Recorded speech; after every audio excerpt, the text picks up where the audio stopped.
afternoon. It is 3 o'clock, and that means that it's time for the Francesco Abbruzzino Live News and Talk Show. And I am your host, Francesco Abbruzzino. This is a worldwide broadcast brought to you by the TVSN and Minor Threat Production. The show runs Monday through Friday from 3 to 5. And there is a call-in number if you would like to call in. The number is 941-584-4874. You can call in to tell me I'm great, I'm horrible, or debate the issues or ask any questions. If you're interested in sponsorship, like the couple you saw pull up there, just send me an email at fabbruzzino@yahoo.com. And we'll see what we can do. There are advertising rates and all that information at the Francesco Abbruzzino Show, as you see at the bottom of the screen.com. A few things. First of all, like I say before all the shows, for all the new people, I do all the technical, all the research, and the hosting. So sometimes I may seem distracted. Just bear with me. Sometimes we may get some technical glitches. Again, bear with me. What else we got? I think that's basically it. We got a packed show. We got a lot of things going on, a lot of interesting stuff, from cable boxes that get hacked to the unrest in the Ukraine, Obamacare with the deadline coming around soon, a Soylent Green option to eat your favorite celebrity, and some police issues, environmental issues, some gun control issues, and plenty more. So let's go ahead and get started with the show. As always, I like to start it out with an inspirational video. So we're going to go with this one that I have already set up, and we should be able to roll right away. Let's see.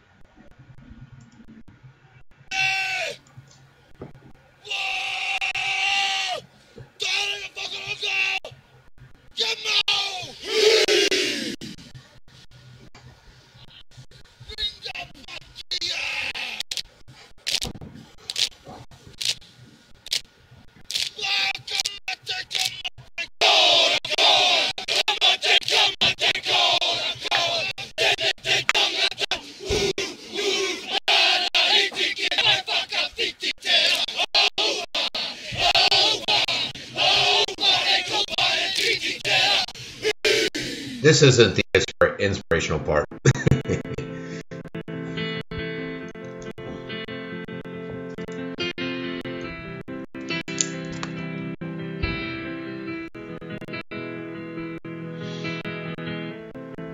This kid's gonna be the best kid in the world. This kid's gonna be somebody better than anybody ever knew. I'll show you how great I am.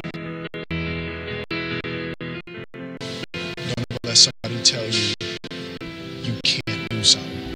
You got a dream, you gotta protect it. People can't do something themselves. They want to tell you you can't do it.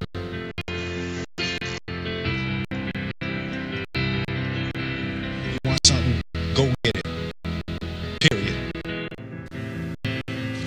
Great moments are born great out. And that's what you have here tonight. That's what you earned here tonight.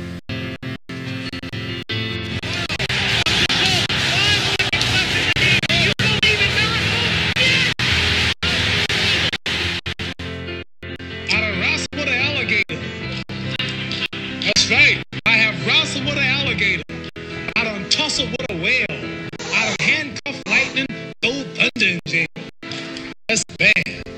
Only last week, I murdered a rock, injured a stone, hospitalized a brick. I'm so mean, I make medicine sick. Man, dude. Yeah. Fast. Last night, I cut the light off in my bedroom, hit the switch, was in the bed before the room was dark. Fast.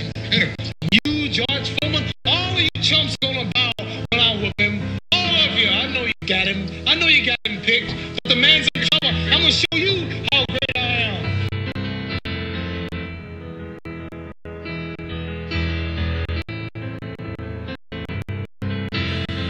Inch by inch, play by play, till we're finished. We're in hell right now. Believe me. And we can stay here, get the kick out of us, or we can fight our way back into the light. We can climb out of hell. 1 inch at a time. And for a long time now, you've been hearing me talk about being perfect. Well, I want you to understand something. To me, being perfect is not about that scoreboard out there. It's not about winning. It's about you and your relationship to yourself and your family and your friends. Being perfect is about being able to look your friends in the eye and know that you didn't let them down because you told them the truth. That truth is that you did everything that you could. There wasn't one more thing that you could have done.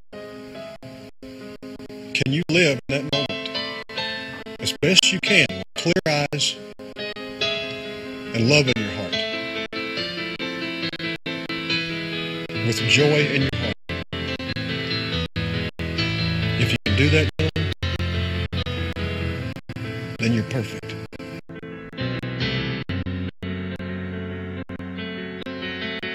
Let me tell you something you already know.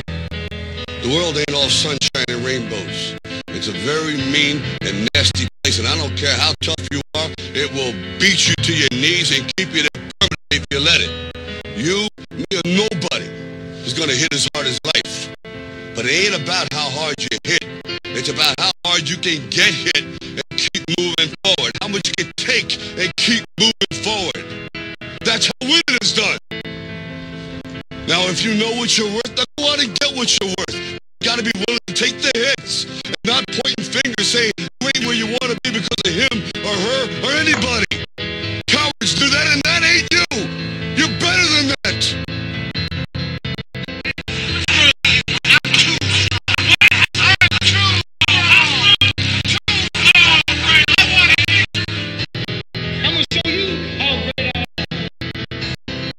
I firmly believe that any man's finest hour, the greatest fulfillment of all that he holds dear, is that moment when he has worked his heart out in a good cause and lies exhausted on the field of battle, victorious. Never give in. Never give in. Never, never, never. In nothing, great or small, large or petty, never give in except the convictions of honor and good sense. Never yield to force. Never yield to the apparently overwhelming might of the enemy. Men will still say, this was their finest hour. What we do in life echoes in eternity. I'm going to show you how great I am. All right, so there you go. Inspirational, how great I am. I thought it was pretty good. Oh, hey, look at that. I forgot. If you're looking still at the website, this is my new website. You can come here and just click on watch my live show, and you can watch it live. You can see there's a little bit of a delay on the live for about 20 seconds. You can also do other stuff. You can go into the store right here, shop at our store. And we got items, and all these items are purchases of them, and I'm going to be adding more. We get a percentage of it, and it goes to continuing the operations here. You can go to my Facebook. If you want to check out the latest news and you don't want to do the Facebook thing, you can go here. I'm going to get off there, though, because there's going to be an echo with my voice on that. But that's basically it. If you're interested in that website, go ahead, stop by, visit it. I'm constantly updating it, just like me doing the technical stuff here, the research and the hosting. I'm also doing the web work, so I'm basically a one-man team here. This is an interesting story. My wife brought it to my attention. She put it on my page, and if you're out there and you're into the privacy thing, you already should be aware of the fact that your cable boxes for many, many years can be hacked. They can be hacked, and many of them, they come with microphones and cameras, and they can listen and watch you. A lot of people, even though they hear that and they see the facts and they see the companies come out and state, yes, this is accurate, they still don't believe it until they see it. The same goes with the smart meters outside. No matter how many news stories come out, I did one a couple weeks ago where I quoted the actual resource of the news and the companies involved, where they can come in and see when you're going to bed, what you're watching on TV, and all that good stuff. To your laptop, we've all seen recently where it's been admitted that the NSA is spying on us through our laptop, through the camera that you're watching me now on, and they can come on basically without that light coming on, so you don't know it. Along with that, your iPhone. So this is an interesting story. This involves an elderly lady from Indiana, and her AT&T box was hacked. And what's interesting about this is when Fox comes out to do the story on it, the hacker is still is in the computer typing and taking over her her cable box.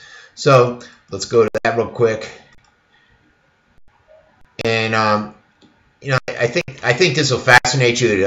It fascinates a lot of people because they just they can't fathom the fact that the cable companies, that government, that any entity out there would devise a product that could be hacked into and that you could be spied on from your home. And it just illustrates more and more how Big Brother is out there. And he's out there doing this because he's able to take one piece of the pie at a time. Like I've said during all the shows, take one piece here, one piece there. Next thing you know, they're eating the whole pie. Let's turn up the volume. What do I say at 5 o'clock on a great. Sunday morning when my daughter Those wakes lovely commercials, which I love. But that's it. And Fox News was out there. The police were also out there, and they saw what occurred on it. AT&T says, hey, we're well aware of it. We're trying to see what the problem is and fix it. Thanks so much, Julie. Well, now to a bizarre story out of Indiana where a family says a stranger has hacked into their cable box and is now sending them threatening messages. Scary stuff, posting vulgar and graphic words on their living room TV. We get more from Fox's Yvonne Mann. This stuff is uncanny. I've never heard of nothing like this in my life. Elena Meeks can't explain what's happening in her home. Speak up. Says he's a stalker. The family says it started more than a week ago. He or someone taking control of her AT&T cable box, typing messages on two of her TVs like, I see you. Some even threatening to hurt Elena's 9-year-old granddaughter, Anaya. He wants to do more than her. He wants to have sex with her. Elena is angry, but her family, especially Anaya, are devastated. She's scared to death. Some were quick to judge, but according to a police report, an officer who stopped by saw it himself. Elena even tried covering her windows in case someone was watching. It didn't work. If you want me, come get me. You know what I'm at. But you can't have my grandbaby. Oh, there he goes. Soon enough. There he is. Told you as soon as she walks in the door. We saw it happen right in front of us. Whoever was typing knew we were there. Here's your remote control. You're not doing this? No. There it is right there. It's on the table. AT&T says it's working with Meeks to find out what's going on. Elena hopes this hacker will be caught. So unless this guy was sitting out in the front yard observing her house, which I highly doubt, but it's possible, what I think happened is I think he utilized the camera that comes built into many of these cable boxes and the microphone on there, and he knows exactly what's going on, and he's communicating with her. A very interesting story, very powerful story in terms of illustrating to people that these computer cable boxes are hackable and that people can potentially, possibly see you, hear you, and then communicate with you. This next one is a story from Mike Rowe, and if I'm having technical difficulties today, it's raining again like a couple days ago, and I had some major bandwidth issues, and I noticed my screen's frozen again. I think it's us just on this end because when I watched the recording, it seemed to move fine, but we'll see what happens. This one is by Mike Rowe, and he says he's back with a powerful new video. And what happened is the video basically covers the hard work and the demise of vocational education. It's inspired by a situation in a small town of Ottawa, Illinois, where the school board came in and recently voted to discontinue the building training program of Ottawa Township High School, and they fired their instructor. Students who protested it were then suspended for 3 days, and I don't think they could go to prom. It doesn't say it on here, but if I recall correctly, they could not go to prom on the news report. So it's a powerful video, basically saying, look, we're shipping everything overseas. We got to keep it here. We have to educate our youth. We have to show them how to do this on their own instead of relying on all these other countries and shipping all this stuff overseas. So let's take a quick listen to it. And you would think that I would know by now to click this stuff and get it going prior to discussing it, because sometimes it's so... Here we go.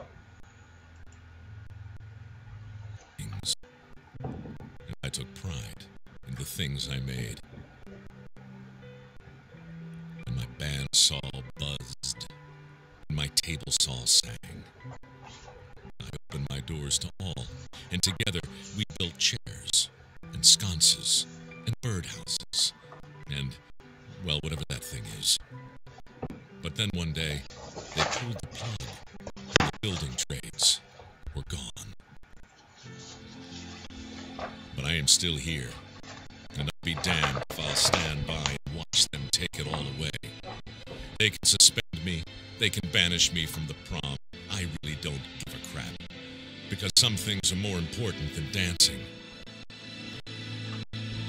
It's time to get back to what Ottawa does best. Because wood is a beautiful thing.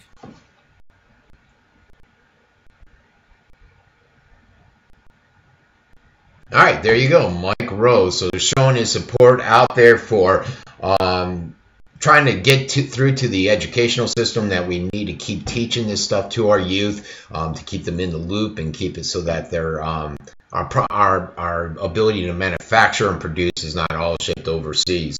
And this is my, if you haven't guessed it, this is my economy section, 941-584-4874 if you're interested in calling in. Also, the calling numbers at the bottom of the screen.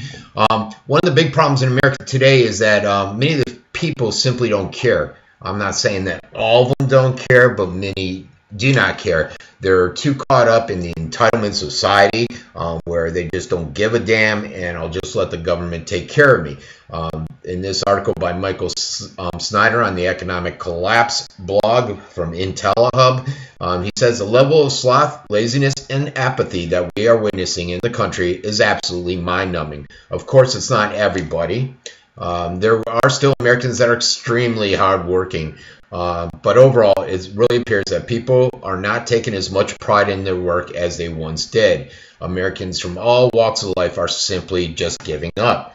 They're giving up because they're going out and they're looking for these jobs. The jobs may not be there. They're out there trying to provide for their family. They're finding that they can't, so they're giving up.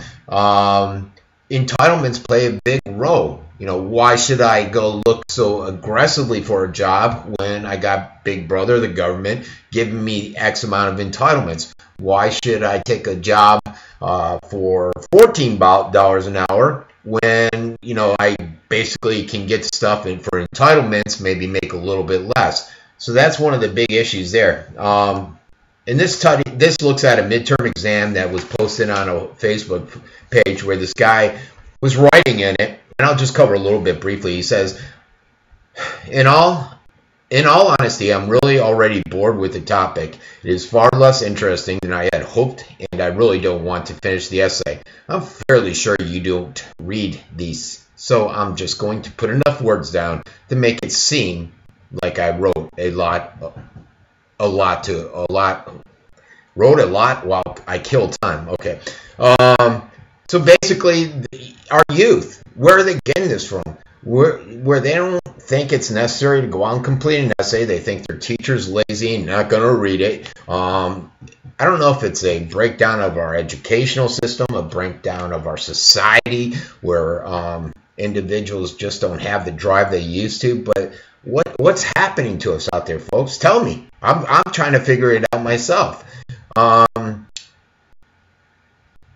Then they showed some videos, which I did not put on. I was going to go out and get it, and I forgot to search for them, about postal workers. And he used an example where a postal worker is sitting in her car, and she's too lazy to get out and give the package, so she drives up on the grass to put in the mailbox. Just, again, asking why is it that Americans no longer take pride in their work? These days, even criminals are getting lazy. Violent crime in America is on the rise, and the economy continues to get worse. People are going to steal just about anything that's not bolted down, which we know, we've seen. Unless Americans start taking more pride in their work again and start living their lives with a purpose, it's going to be difficult to envision a positive future for society. So a lot of people are starting to think that our society as a whole is just, it's reached this detrimental stage where people just don't care. They're becoming a lot more like Europe. And I know some of my Europe audience might say, what the hell, Frank? They're used to the government catering to them. Give them a 30-hour work week. Hey, Obamacare's here. You got free health care, and you don't have to work as much, 30 hours, because the employers are going to cut you below that, so they don't have to pay your health insurance. But it's all good, because we'll supplement it with X amount of entitlements. And that's also a good reason why we're in a 14-year recession. But this had a lot of paperwork on it, and it basically was talking about when a government is dependent upon bankers for money, they and not the lenders of the government control the situation when the hand that gives you is above the hand that takes from you. And they basically talk about how our financial system is ran by a handful of people, the bankers and some government oligarchs and out there, and how it's impacting us and how they're controlling our destiny, because the control is in such a small amount of hands. But one thing that hit me with this report was just the inflation. And they talk about living expenses and how much they've increased. And you constantly hear all the time that there really is no inflation. I watch CNBC constantly, and they say that. I'm like, there's no inflation. How come I'm feeling it? How come when I'm going to the grocery store, I'm seeing it? And this is just some stuff. Gallon of gas. This was in 00? I don't think so. Oh, 2000. Okay. In 2000, so this is a 14-year differential. Gallon of gas in 2000 was $1.27. In 2014, $3.51. The barrel of oil went from $24 up to $100. Let's see. Electricity per kilowatt went from 0.08 to 0.13. Dozen eggs went from 0.97 to $2. Coffee, $3.40 to $5.20. Ground beef went from $1.90 to $3.73. A new car went from $20,000 to $31,000. Annual health care went from $4,500 to $9,300. And it just goes on and on. Housing, the average housing price went from $161 to $242. Monthly rent from $635 to $890. So it just talks about all the inflationary stuff that's out there over the last 14 years. Let me see if I can get it in there. How much our prices have increased. But yet you always hear the Fed and everybody else say, oh no, inflation's in check. There's no inflationary pressure out there. There's no inflationary issues. Yet I'm seeing it. Now, I realize that pricing is going to go up, and you're going to see this, but those numbers are higher than what you would expect it to be. What say you? The other thing is stress testing on the banks. Another thing that's getting me concerned about the economy. They did this stress test on the banks, and they said one bank basically fell, and they didn't release too much information. Today, Bloomberg put out that the bank that failed was Citicorp. Their capital plan was among 5 that failed the Federal Reserve stress test, while Bank of America won approval for its first dividend increase since the financial crisis. Lenders announced that $60 billion. Okay, we don't need to know that. Citicorp, as well as U.S. units of Royal Bank in Scotland, HSBC, and some other banks have fell because concerns about the quality of the processes the central bank said yesterday in a statement. Things are improving and the banking industry is turning around, but there's still multiple issues. They found that defects in Citicorp's planning practice that included areas for Fed flagged before. The regulator expressed concern more with New York-based companies' ability to project losses. And then some Mexico fraud has played a key role also into some of the concerns with Citicorp. So here's another one. We're going to play a video. It's on before it was news and about bank runs. And I put this up about a week ago, and I haven't had time to get around to playing it. And I think it's international, so we're going to play it. You're seeing it all across the country where something's out there. Something's in the air. I'm not sure what's in the air, but something is. You know, you hear about the banks that are restricting. Lately, within the last 6 months, I think there's been 4 or 5 major banks internationally that have restricted the amount of money you can pull out. And when you do pull it out, you have to come up with a reasoning for it. Why do you want this? And it has to be a legitimate reason that they buy into. And you're thinking, wait a second, that's my money. Why are they doing this? I remember my sister about 2 years ago had the same problem in Italy. She was, I think it was anything over 500 euro. She couldn't take out that day. She could only take a small incremental amount out, and they would have now allow her to take more. I had the problem when I came back from Italy. Before I went there, I could go to my bank in Padam Vidra, and I could take out $10,000, $20,000, no matter what, just showing up. Here, they're like, nope, you can only take out what we have, and that's not that much, so you actually have to call in your order, and we have to get the money here. They're trying to say it's to prevent bank robbers from coming in and taking all the money. To me, it's just restricting my money, access to my money, which it shouldn't be that way. So the crisis continues. Here's that bank run video. Let's just check it out real quick. Again, I haven't seen it in about a week, so this is going to be like a refresher for me. I should have pulled it up as I was talking, because I noticed when we go to videos from these websites, they seem to drag a little bit more. YouTube, they tend to pop right up as soon as you click on them. There it is. Ukrainians attempt to bank run. Okay, this was on the Ukraine, and this is obviously during the crisis. I think this was actually before the new government came into play. Actually, you know what? I should have checked that before. I didn't realize it was Ukraine. That's like some major old news. Basically, they were having a bank run out there. There was a lot of people that were concerned, but that's going to happen. I think anywhere when you have a government that falls, the people are going to be really concerned. They're going to wonder what's the status of our currency, and they're going to run to the banks. They were having a major problem out there where they couldn't get access to money through the banks, through the ATMs, through any of that stuff. So the next story, media. We're going into media, and this is the new law. I mentioned it the other day, the Media Shield Law. If you want to talk about it, 941-584-4874. This is the new law that I was mentioning Feinstein was talking about. Charles Schumer basically introduced it, and it's called the Shield Law. And basically it takes control away from the alternative news. Sorry, my sister from Italy is texting me, and she knows I'm on here.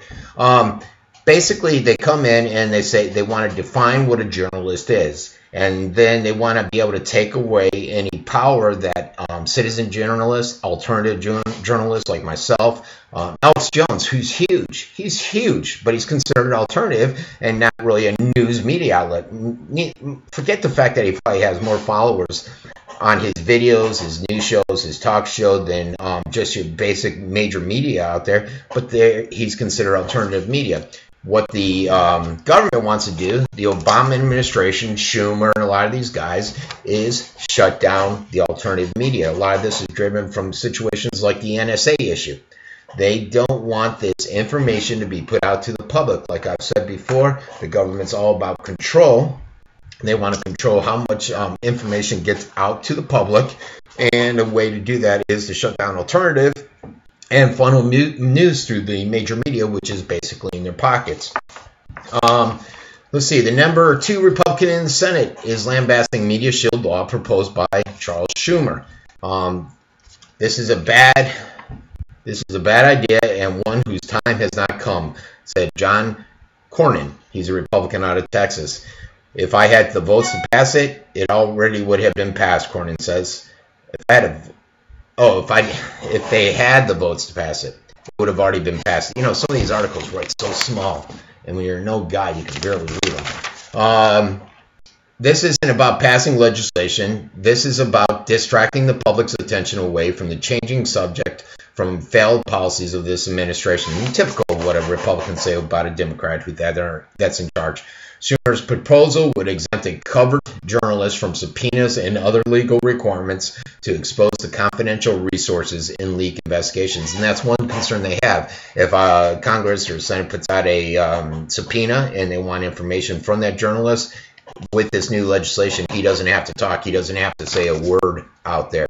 The Department of Justice secretly monitored Fox News with James Rosen in the course of leak investigation, even claiming in a court filing he was the subject of an investigation himself.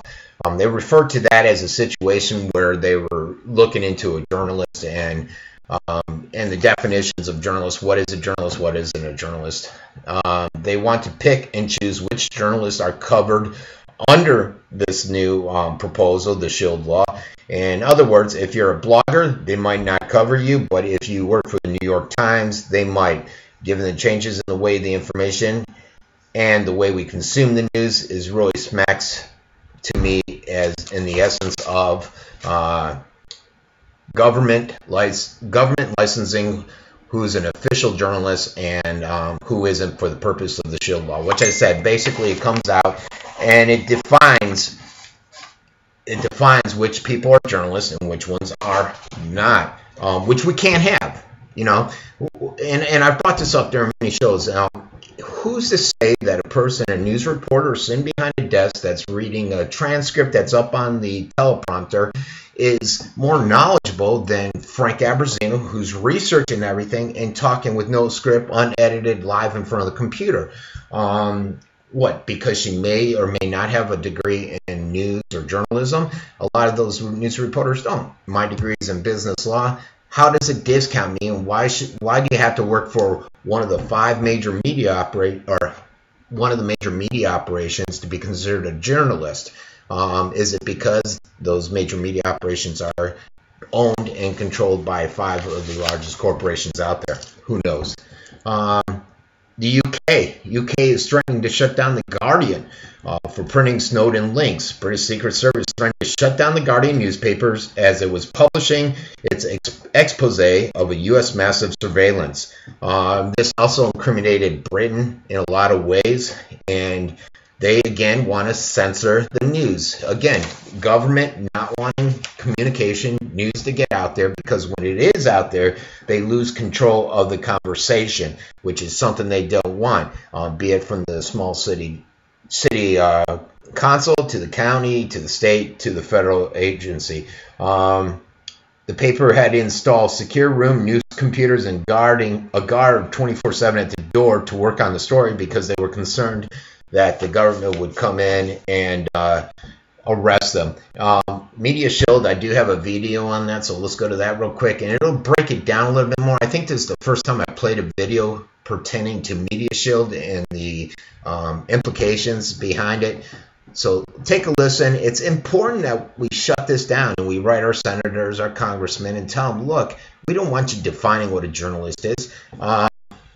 15 minutes could save you 15% or more on car. You know, we want freedom of press. We want to be able to, our alternative news to be out there and bring to us stories that the major media doesn't. A, the major media doesn't have the time. B, they're controlled by certain interests. Here we go. Is in damage control mode right now in regard to the Department of Justice seizing phone calls of journalists in the AP. One of the elements of their new strategy is that they're pushing and have pushed Senator Chuck Schumer to reintroduce a media shield law that he originally was pressing for back in 2009. So just to get you up to date really fast, the Department of Justice seized in secret a collection of the phone numbers and the phone call records of journalists at the AP. Now, we don't know exactly exactly why they did this yet. There seems to be the belief, the most likely candidate is that they're investigating some leaking of information that goes back a couple of years, because it seems like some of the journalists whose numbers were seized or whose phone records were seized were involved in that story. We're going to have to wait days or weeks to find out. So currently that scandal is going on, and because of the presence of the Benghazi scandal, the IRS scandal, Obama is not going to just wait out the weekend and see what happens here. So he pushed for Schumer to reintroduce this law. Now, here's a description of the law.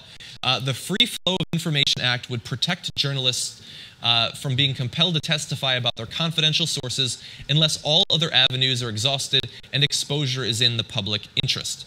So I mentioned the fact that this law was originally proposed by Chuck Schumer back in 2009. So why did it fail? You have to understand the political context of the time. Back then, in 2009, when you thought of journalists, you thought of the free distribution of information, you couldn't help but think of WikiLeaks. And so the Obama administration was not having any of this protecting confidential sources business back in 2009. And so they pushed for this bill to fail, and fail it did. Now, it's being brought back up not just because of the current AP scandal that's going on with the Department of Justice, but also because the law has been amended. If it passes, it will do what we've already talked about.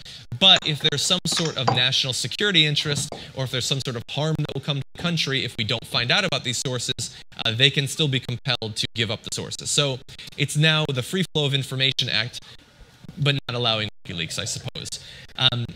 So let's. That's basically what they want to do. Was wrong button. That's basically what they want to do. They want to silence people like Snowden or WikiLeaks so that information doesn't get out there. Again, many of you guys may be under the impression that Snowden is this traitor that let out a lot of national secrets out, but that's not the case.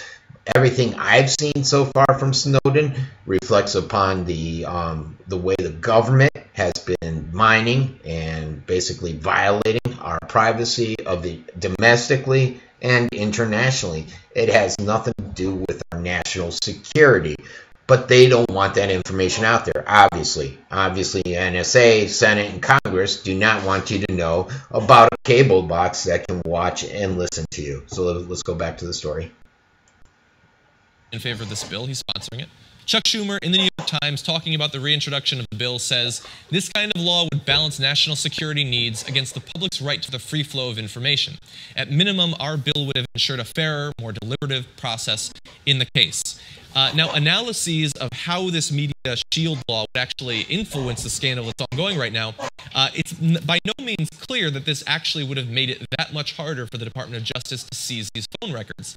Now, it's possible that if this had been in effect, we would have learned about it sooner, or that they might have had to go to a judge to get the information, but they very well, even with this new law, could have seized the journalists' phone records. And I have to say that I understand politically why Obama is doing this. He has to be seen to be getting out in front of each one of these scandals, and something like a media shield law sounds good, especially when you gussy it up to look like something out of the Avengers. Now, would it actually protect journalists? Not necessarily. Would it actually protect the free flow of information? Almost certainly not, and you shouldn't be surprised about this. Despite the fact that during his initial campaign and in the first few years of his presidency, Barack Obama wanted to stress that he was going to be the most transparent administration in history.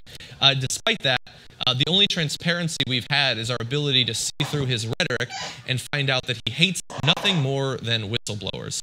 He does not want any sort of leaks, especially when it comes to national security information. I don't think that he's primarily concerned with the phone records of journalists, but this is another step in what I think is a dangerous road for the administration and the U.S. government, whether headed by a Democrat or a Republican, to go down. We have to have the ability of information to come out. There can be national security concerns, I don't discount that, but sometimes the information, especially when it comes to the activities of our troops in Iraq and Afghanistan, needs to be revealed. And I don't like laws like this that seem to protect us, that seem to protect journalists, but actually do really nothing. All right, there you go. You know, it's like the Patriot Act wasn't all that patriotic, as Alex Jones would say. With this thing, I think he summed it up the best, folks. Hopefully we won't pass. Again, it's just something that Obama is trying to make it look like he's out in front of things. When it does come to national security, sure, we need to make sure that that information is not leaking. But, you know, you've heard my diatribe, 941-584-48 74. Next thing is medical marijuana. Here in Florida, we're looking at passing medical marijuana. I don't know where I stand. I don't smoke marijuana. I did a couple times when I was like 18, some 32 years ago, whenever that was, and it wasn't for me. I don't even drink anymore. Some wine with dinner, maybe, that's it. But I see a lot of benefits, or I'm reading and researching a lot of benefits that a lot of people are having in terms of using cannabis medically. I understand the concern that many people have about the increased crime, but like I put on my Educate Inspire page today, some information that conflicts with what our local sheriff is saying, where they don't see an increase in the crime. A lot of people say, well, marijuana is a gateway drug. Yes, when used for casually, leisurely out there, it could potentially be a gateway drug. However, this is for medical purposes. Now, a lot of people will say, well, medical, yeah, pain pills are for medical purposes, and look what's happened there. It's become an epidemic, a drug addiction epidemic. It's killed many people and destroyed many lives. Is marijuana going to end up being controlled in the same manner as pain pills, which we're hoping it will not be, because the pain pill industry is just horrific right now, not out of control. Now, next step in. This is a video, and I brought this up because it looks like they're saying they got about 80% support for this to pass off the Florida, the referendum to pass this November, when the voters to go to decide on the issue. And if it does pass, a lot of people are pretty excited. Hey, I can have access to marijuana, medical marijuana, to alleviate my pain. But I wanted to make sure that people are aware of some of the consequences that may come with that.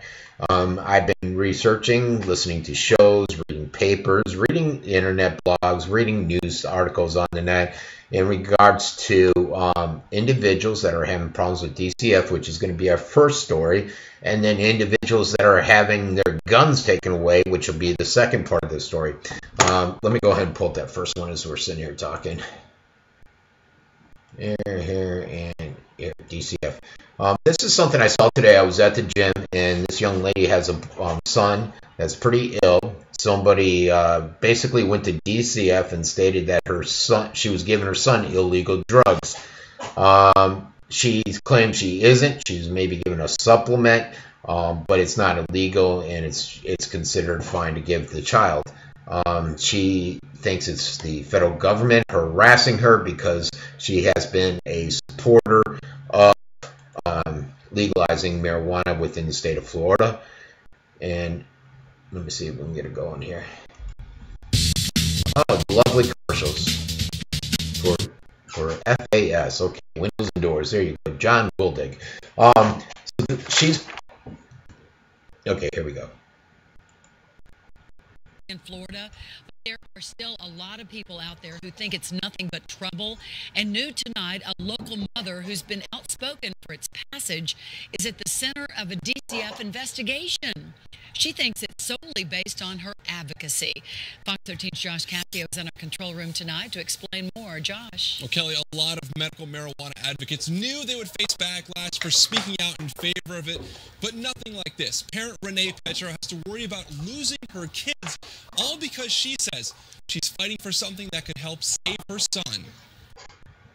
There's pain in Renee Petro's eyes. It hurts a lot that my son is suffering, and people have taken it upon themselves to try and hurt us. But there's also fire. This is not going to stop me. In fact, this is only going to challenge me even more. Petro has been a vocal supporter of the growing medical marijuana movement in Florida. That's me and my dad. She wants it for her son Brandon, who suffers frequent seizures. Mommy, I'm so sad. Fox 13 has documented his story, but now she believes her fight to change the law has put her in the crosshairs. What happened Tuesday floored her. I feel really violated. I It's wrong. DCF came knocking. The Department of Children and Families was launching an investigation from an anonymous tip. The claim was Petro stopped giving her son his prescribed medicine and instead was giving him illegal cannabis, a claim she vehemently denies. I would not do anything to jeopardize losing my child. I was scared. She asked me, like, do you like living in this house? Like, does anyone scare you? Does my mom give Brandon any illegal drugs? Petro says she's done everything by the book. She does admit giving Brandon this hemp extract, but it's perfectly legal. It's a supplement, hemp oil, seed, stock. I feel like they raped us. She has her suspicions as to who made the report, and now she wants her story out there. While some would back down at this point, Petro is using this as fuel, keeping that fire inside alive. I'm proud of her because she won't back down, and that just makes me more proud of her. It makes me proud to be a Petro. Now, the tip that started this was called into DCF's abuse hotline. Those calls are confidential, and of course, they're taken very seriously. Petro isn't sure how long this investigation will last, but she did say she'd be happy to have news cameras follow her to the lab to prove there are no illegal drugs in Brandon's system. Okay, so that's one issue that many people are running into, where they're targeting individuals that are supporters of the medical marijuana legislation. Oh, this is starting right up. Hold on. This is in regards to your Second Amendment right. I'm not sure if you can hear over the noise. This is in regards to your Second Amendment right being taken away for medical marijuana.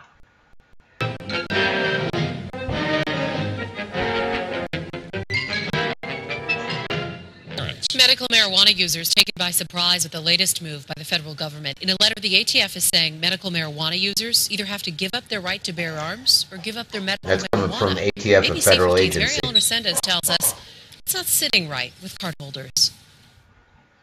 I never saw this coming. Sunny Singh can't believe an ATF letter to gun sellers and owners stating that anyone with a medical marijuana card can't sell, transport, or own a gun. Singh is both a medical card holder and a gun owner. This is definitely a curveball. I never saw them taking people's rights, to bear arms away. In the letter, the ATF states medical marijuana falls under federal law as a controlled substance, even if it's legalized by state law for medical use. If I was on any other prescription medicine, would that also disallow me to bear arms? They don't check, if you're on opiates. Before they give you a gun, they shouldn't check if you're on marijuana. James Gould also owns a gun and uses medical marijuana. The prescription helps ease the chronic pain after crushing his leg in a motorcycle accident. The type of medication a person's taking should have absolutely no bearing on their ability to, maintain bear arms. That right was given to us in our Constitution. As for what they'll do next, both say they're willing to fight for their rights. I'm not willing to give them up, and anybody that, wants to try and come take them from me will not get them willingly. I like to collect guns, so if it's going to be an issue, I definitely want to find out what's going to happen. I'll go speak with my lawyer, obviously, and see what he has to say. In Phoenix, Mariel Resendez, ABC 15. All right, so there you have it in regards to medical marijuana. A lot of people, and I can guarantee you many people here in Florida that support medical marijuana and probably will take advantage of it when it passes, aren't aware of that. Now, let's take the two different stories. With the gun control, your Second Amendment right. That was the ATF. The ATF is a federal agency, so if the ATF is doing it there, I'm pretty sure it's going to be happening here in Florida too.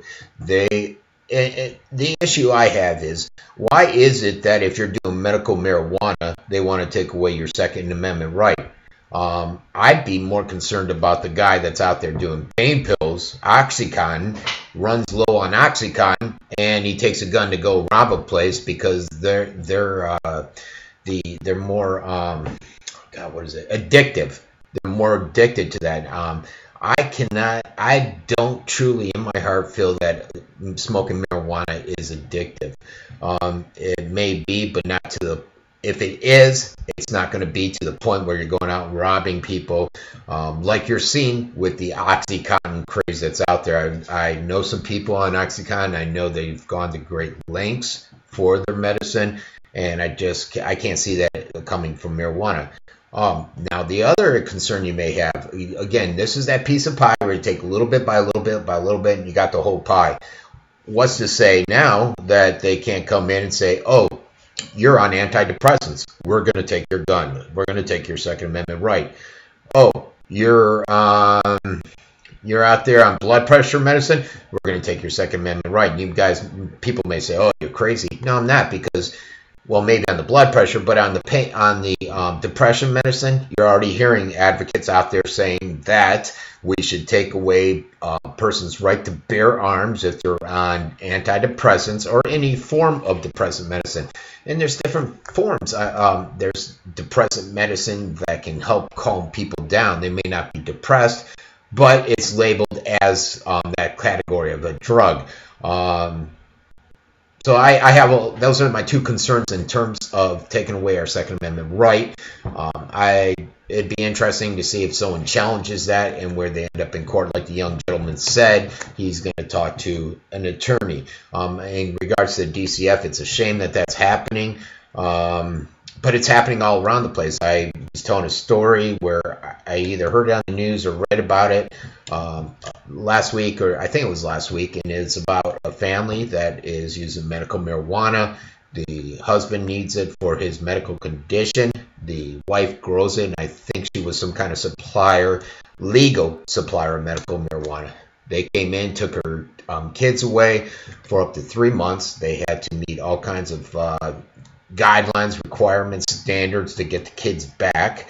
And I think one of them included not having marijuana in the house. So be careful what you wish for. I know a lot of people are pushing for this. A lot of people will be happy about it, and I think many of them think, oh, when it passes, we're in like gold. But you got to lift up the blanket and see what's underneath the covers. Just like this is good. This is an awesome transmission. Just like Obamacare. Here we go. Obamacare. Did you know that according to Breitbart, they took a poll, and I don't think Breitbart took this poll. I think the poll was from Kaiser Health Tracking. Took this poll. Breitbart wrote the article, and it basically states that 61% of the uninsured do not know that Obamacare is up in, today is the 27th? In 4 days. Sure, there's an extension if you start before the 31st deadline, which they put out yesterday. It says that just 4 days left in open enrollment for Obamacare, 61% of the people are unaware of that deadline, according to the Kaiser Health Tracking poll.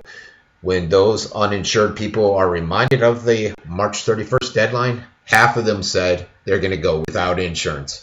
Now, the next question I got to ask is, if they didn't know about the deadline, do they not know about the tax? Do they not know about the tax? Another key finding in the poll was that only 10% of the Americans believe Obamacare will make health care more affordable. That's a pretty low percentage, guys. 10%.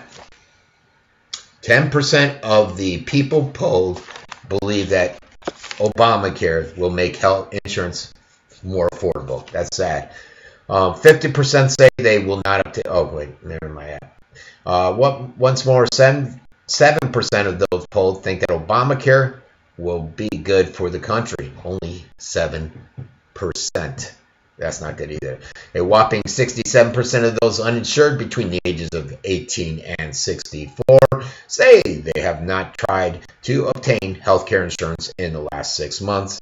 A third of those who lack coverage as of mid-March are unaware that the law requires nearly everyone to have insurance or pay a fine. So I was right in that. Wow, a third. So about 33% of the people polled were not aware of the fact that there is going to be a fine if they don't get health insurance. When I'd like to see this, when people start getting hit with the fines. You're not really going to see them until next year.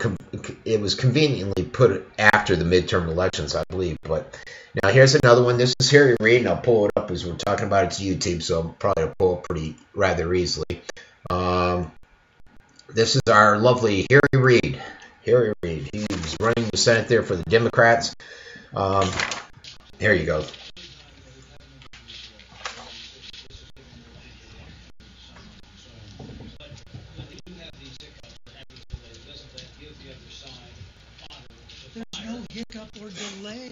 We have hundreds of thousands of people who tried to sign up and they didn't get through. There was a wonderful piece on public radio a couple of days ago. Connecticut, they're doing extremely well with healthcare, and what they've done is set up a couple of stores that people can come in and get their healthcare. It's worked out very well. And listening to that piece reminds me of why we had to extend this time. There are some people who are not like my grandchildren who can handle everything so easily on the internet. And these people need a little extra time. It's not the example they gave is a 63-year-old woman came in to the store and said, I almost got it. Every time I just about got there, it would cut me off. We have a lot of people just like this, not through no fault of the internet, because people are not educated how to use the internet. So this all right, so what say you folks?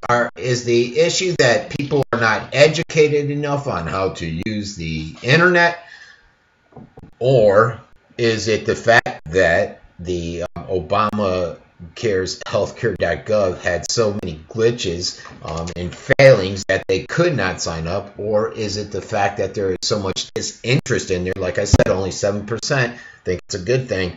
I love how they sugarcoat it. By the way, Harry Reid just heard on the news today, he's going to repay the $17,000 in jewelry that he bought from his granddaughter using his campaign contributions. He's repaying it. Why? Because he was busted. Harry Reid, this guy's a shameful person. Nevada should do everything they can in their hearts and their souls to get rid of this individual and get him out of office.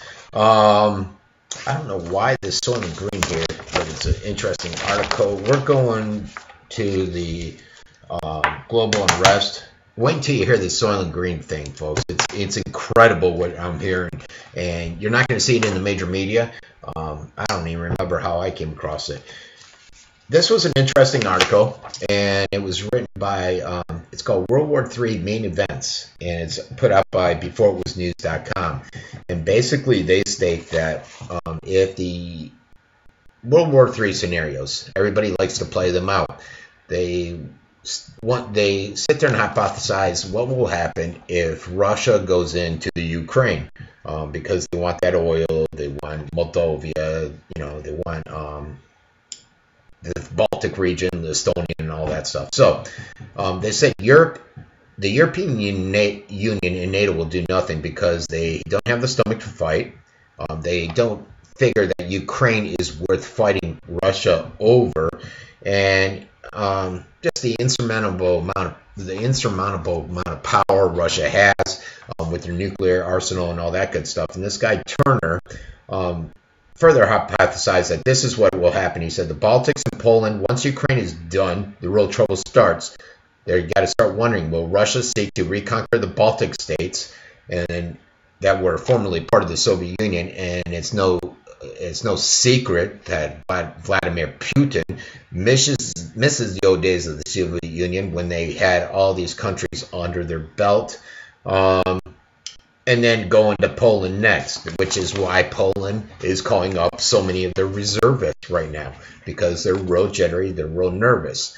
I know an individual who lives here locally, and his family and him are from Poland, and they can't stand Russians. They said life was horrible under the tyranny of the Soviet Union. Next, you got to look at the real fight, which is China and Japan. They're fighting over this tiny pier of islands. Japan calls the Senkaku Islands theirs. China says it's theirs. Japan naturally enjoys sovereignty to over 12 miles of oceans all around the island, and that's where the gas is. There's nothing on these islands. It's just it's a conflict, a disagreement on the ownership of it that goes back to the war that those two countries fought. And then there's Turkey and Syria. We all know what's happening there. I'm going to cover a little bit more on it. Israel, Iran, the situation there where Israel's allocated, I think it was $3 billion or $1 trillion of their defense budget, to preparing for an attack on Iran.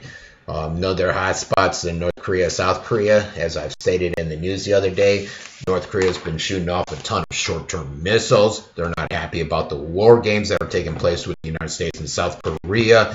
I think they've shot off over 30 what's the word for it? Missiles. Sometimes I get these brain fogs, folks, and this is one of them. And then Pakistan, India, they're still basically a war there. They're fighting over that one area north of them, which is the long simmering war over, it doesn't say on here, Kashmir, I think it is, or something up in the north. Primarily have a lot of Pakistanis there. India says it's our land, and they've come pretty close to major blowouts over the years. Crimea is besieged by the Ukraine control power and water. What I learned today is that even though they voted on their independence and everything, right now about, what did they say? I think it's 80% of their electricity and about the same amount of water is controlled by Kiev. Kiev saying they're shutting it off due to testing. The Crimea region people say no, they're doing it because we voted for independence. Russia's trying to bring in some Ukrainian authorities. Okay, it says that Russia's trying to bring in some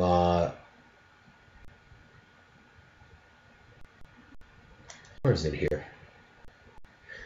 Russia's trying to bring in some other forms of electricity, some other methods to try to provide electricity, transformers and stuff, to get them the power that they need. Ukraine's also concerned that they have how the perception of them will be out there in the world, because they're trying to play that they were the victim and Crimea was taken away, but they don't want to be seen as a country that's playing hardball with the citizens of Crimea. Obama, he lashed out at Russia again over the Crimea during his Brussels speech yesterday. This is the same speech where he basically, I was going to play and I didn't. He basically went up and he gave his Brussels speech, and they basically, I'm going to pull up the videos, they didn't applaud. But this is another video that we're going to play where he went in and just said, hey, we're going to come up with tougher sanctions. It's from ABC News. He believes that the sanctions are tough enough now, but if it continues, that they can come up with more. One of the issues that they did is they kicked them out of the G8. However, many analysts say, well, that's fine, the G8, that's not really going to hurt them. G20 is where it's at, where most of the power lies. Russia said, Russia's fighting back. Many Russians are boycotting United States products and services. And now, let's see the sunset.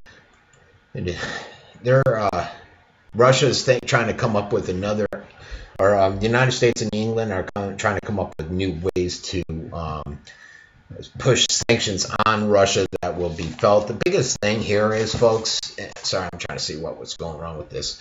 The biggest issue here with the sanctions is if you go to the level that's needed to hurt or punish Russia, it's only going to punish us financially. So a lot of people have to sit there and wonder, is it worth, do we have the support of the community, the support of the American citizens, the support of the European Union citizens or residents living in that area to enforce these harsh sanctions against Russia if it's going to impact us financially?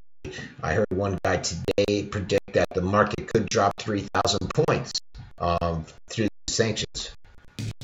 Reckon so. That the market could drop 3,000 points through sanctions on Russia, through doing viable sanctions versus issuing sanctions against their former oligarch, which are now part of the Russian mafia, or kicking them out of the G8. Also, they decided yesterday at the Ukrainian meeting that here it goes. Good thing I started that thing up. Are expected to take a major toll on the Russian economy. But today, President Obama acknowledged the effects could spread beyond Russia. In order for Russia to feel the brunt, the impact of these sanctions, that it will have some impact on the global economy as well as on all the countries that are represented here today. Speaking with European leaders in Brussels, President Obama said Russia has further isolated itself with its actions in Crimea. Russia stands alone. Russia stood alone when trying to defend its actions at the UN Security Council, while the U.S. and its European allies stand in solidarity in support of Ukraine. So if anyone in the Russian leadership thought the world wouldn't care about their actions in Ukraine, or that they could drive a wedge between the European Union and the United States, they clearly miscalculated. President Obama had a diverse agenda planned for his 3 days in Europe, but so far, the crisis in Ukraine has dominated his trip. At yesterday's press conference marking the end of the annual nuclear summit, not a single question about nuclear terrorism.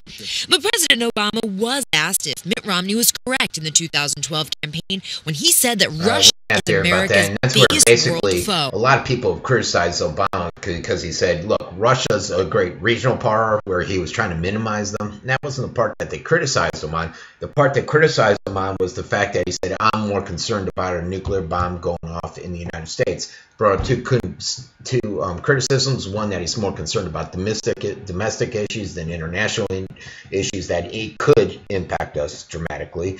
And secondly, many people don't know about the reported nuclear bombs that were missing from a Carolina base. And then a lot of the conspiracy people are out there wondering where they are. And then you have somebody like Obama say, I'm more worried about a nuclear bomb going off in New York. So many of the people in the conspiracy community, if you want to call it conspiracy community, I think it's more in the alternative news community, are concerned that there's a black flag event that could go down involving New York and nuclear bombs.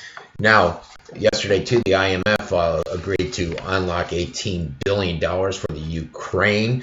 But between 14 to 18, the IMF proposed that grant to Kiev as a lifeline for their community, and they're willing to give up to $27 billion. The money will help stabilize the Ukraine economy and compensate the damage incurred after 4 months of U.S.-driven unrest. It doesn't say U.S.-driven. I threw that in there. The energy sector reform will focus on reducing the sector's fiscal drag. They upped the gas to another requirement. There were a few requirements with this loan. One was the domestic gas increased by 50%. Let's see. The Ukraine aid package is now expected to pass Thursday. Also, the Prime Minister of Japan is given the $1.5 billion. Up to this point, only Russia come through with any kind of funding for the Ukraine, which was $3 billion. They did that to pressure Ukraine into turning away the EU association agreement, which they did, which led to the unrest. The U.S. and EU altogether are thinking, hey, these tougher sanctions are going to work. Again, it's a fine line you need to walk. Right now they're concerned if we keep pushing these sanctions, what type of global impact will it have on society as a whole? I think I got cut off when the video came on, but there was a guy on CNBC saying that they expect the market to drop 3,000 points, but he acted like it was no big deal. He's like, the Obama administration has a lot of people fooled into believing that this is a necessary action, and I'm just not sure I'm bought on that. And I don't know why we would have to take these sanctions against them. We've taken the same action against many countries, and there is one region. God, it keeps slipping my mind too. There is a region in Russia that wants to separate from Russia. Russia said, fine, go ahead and take a vote, and they're doing an independence vote, just like Crimea, and if it passes, they're going to be able to leave. Nobody seems to take issue with that. Nobody mentions the fact that Russia is doing that. Yet, when it comes to a country or a territory saying they want to go and leave the Ukraine and go to Russia, everybody's up in arms because it's leaving a Western European country and going east. if you want to say it, over to Russia. I'm trying to think of that area that wants to do it. If it hits me, I'll say it during the show. Also, many people are concerned about the troops. You know, I've been hearing this 30,000 troops are amassing on the border with Russia. They normally had 20,000 there. They increased it to 10,000. They said it was due to military exercises, which were pre-planned. Many Americans and EU aren't buying that, and they're concerned, like I said during a few shows, they're concerned that they are going to go into the Ukraine to protect those gas pipelines that run through the Ukraine, so that their shipments of oil will not be disrupted. Keep in mind, oil is the main revenue driving force in Russia, and also to protect some of their ethnic areas like over in Moldova. Now, I just saw a report, though, just before I came on the air, and I did not have time to print it, where they actually are now saying there's 100,000 Russian troops on the border. It's gone somehow from 30 to 100,000, which is a dramatic increase. Not sure of the accuracy of that. You know, if you sit there and you believe everything you hear about it from our intelligence community and you don't question it, there's going to be problems. We went ahead and bought completely into what they said about Iraq, about the chemical weapons, and lo and behold, none were there.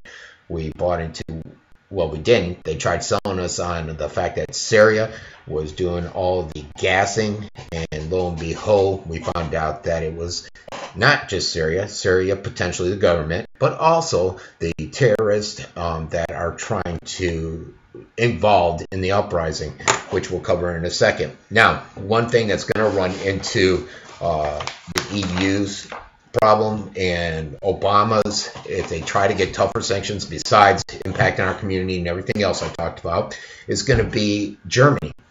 Germany is saying, wait, we're not on board. First you have the ex-chancellor, German chancellor, which is Helmut Schmidt, saying that what Russia did is okay. And the sanctions employed by the U.S. against Russia are rather stupid. They're really empty sanctions that really are more symbolic than anything. He also thinks kicking them out of the G8 was just the wrong thing to do. If they meant to really hurt them, he would have kicked them out of the G20. Merkel, on the other hand, who is the current chancellor, she says the West has not yet reached a stage where they will be ready to impose economic sanctions on Russia. She hopes that political solution comes about and they get through this stalemate. She's not interested in escalating tensions in Russia, and she's working on de-escalation. Some people may say, well, why is that? Well, Berlin is very much dependent on economic ties with Russia, with bilateral trade volume equaling 76 billion euros last year.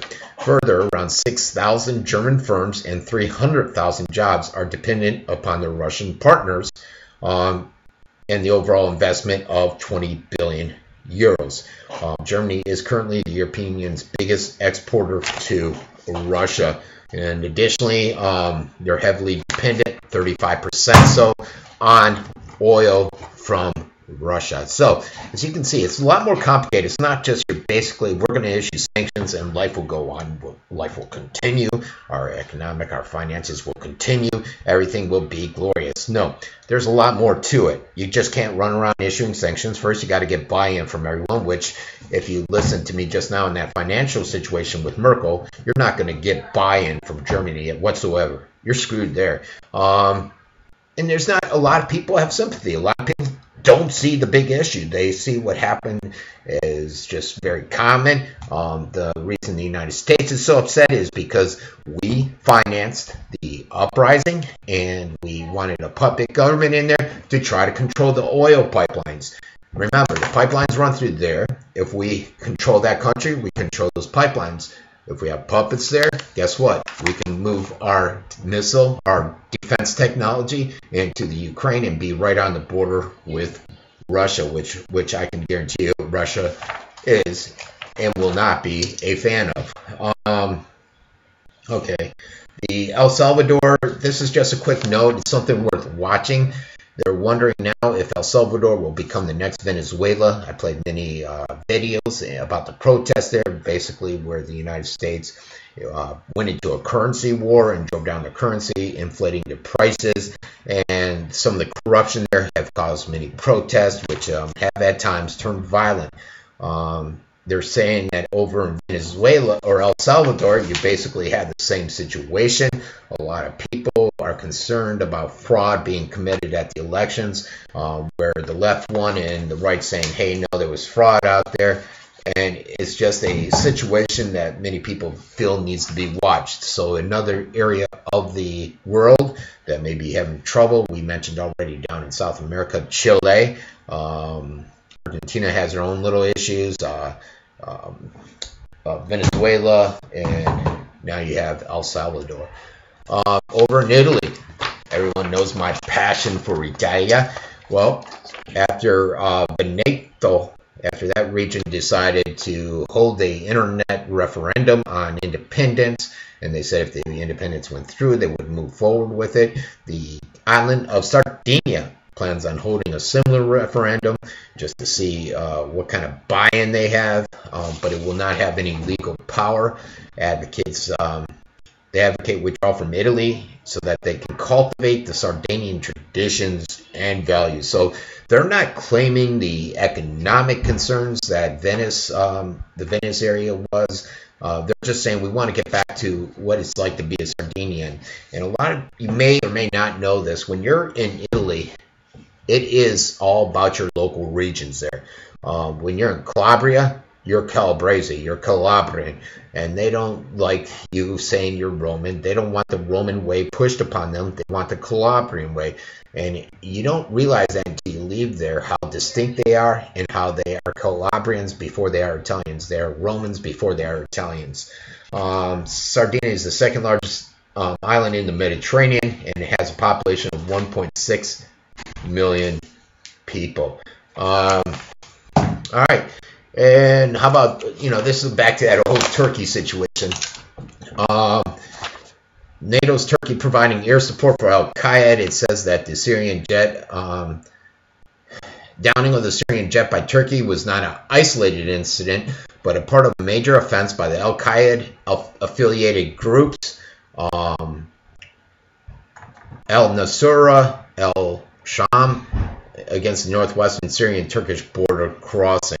Nusra are also actively being given safe haven in Turkey. Al-Qaeda militants are brazenly videotaping themselves walking back and forth from Syria to Turkey. They say that Turkey had begun shelling inside Syria's soil to back the offensive at the border point. Turkish artillery and tanks targeted Syrian positions, and the Turkish special forces have been observed in the region over in Syria. One thing that many people did not know is that Al-Qaeda using Syria as a base of operations, many of them were being trained and financed by the CIA. John Brennan and the CIA are cultivating a new gambit in the ongoing effort to overthrow the Syrian government. Do I have something on this? One second. No. All right. Trying to do all this stuff can be really stressful. Okay. All right. So they say we are concerned about the use of Syrian territory by Al-Qaeda organizations to recruit individuals and develop the capability to be able not just to carry out attacks inside Syria, but also to use Syria as a launching pad. These are camps inside both Iraq and Syria that are used by Al-Qaeda. James Clapper, who is the Director of National Intelligence, says that around 7,500 of the foreign mercenaries in Syria pose domestic terror threats to the United States. And, they said after Damascus, we're going after Americans. They've said that repeatedly, folks. The United States, inclusion with Saudi Arabia and Qatar, the United States has moved to supplement the ineffectual Free Syrian Army with more ruthless Islamist terrorists over there. The United States is using plausible deniability, whereas the CIA is trying to funnel it mostly through Saudi Arabia, Qatar, and Turkey. Islamic Front is widely viewed as a creation of Saudi Arabia. Even though Saudi Arabia, I mean, think about it, guys. Where did all the tourists come from? Saudi Arabia. Saudi Arabia is financing this. Saudi Arabia, many say, want the bomb. Saudi Arabia is a major player out there and causing a lot of the instability over in the Middle East, yet they don't really come across that way. A lot of times when you think instability, you think of Iran, you think of Syria, you think of Iraq. You don't think of Saudi Arabia because they're never really in the news. They're never seen as a country that goes out and does this stuff, but in reality they are. Here's an embarrassing moment by Brazil. Brazil said, you know what? We're not happy about the United States and the spying that has occurred. Wait, what's this? First, let's check this Al-Qaeda Syria video out.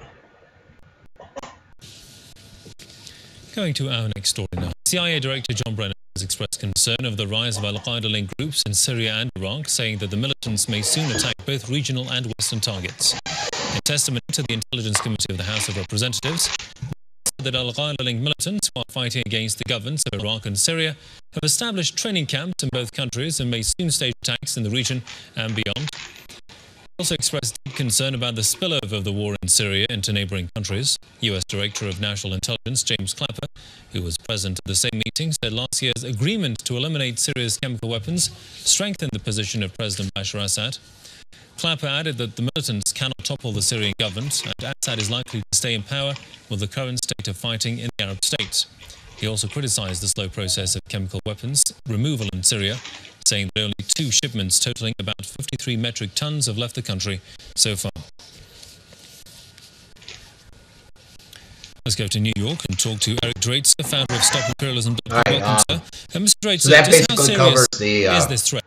The story that I just covered. I don't think we need to know how serious the threat is. Everybody knows and realizes how serious the threat is against the United States and our interests over there. Next, let's go over to the what I originally was going to go over to, which I can't find it on here.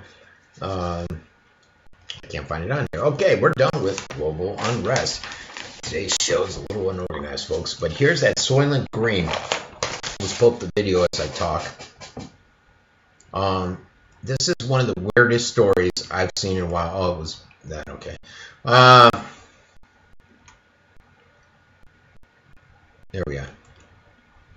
Alright, this is a weird story. Basically, the company is... Okay, I can silence this because it just does that. This company just plays this music and they're playing this little commercial. It's from BitLabs. And basically what it is companies aiming to take advantage of the mindless celebrity worship culture out there. Hundreds of people are petitioning celebrities to donate tissue samples to BitLabs.org. Artisanal salami is what they want to make. They have a process where they take the celebrity cells, grow them into muscle, make robust, flavorful, healthy, eco-friendly artisan salami. A sample of the tissue containing myosatellite tissues will be taken from a person during a biopsy. Those cells are multiplied in the lab using a medium that acts as artificial blood to grow the muscles. The end result is BitLabs testifies as a high-quality luxury protein in a sustainable manner that eliminates the environment and ethical concerns associated with traditional livestock production. It says BitLabs' idea is indeed disgusting, which I agree. It is disgusting. The whole concept of a Soylent Green type concept is ridiculous, I think. But increasingly more horrific ingredients are being used. And this is, I didn't realize a lot of this stuff that I'm going to read off to you here, folks. They're pretty disgusting.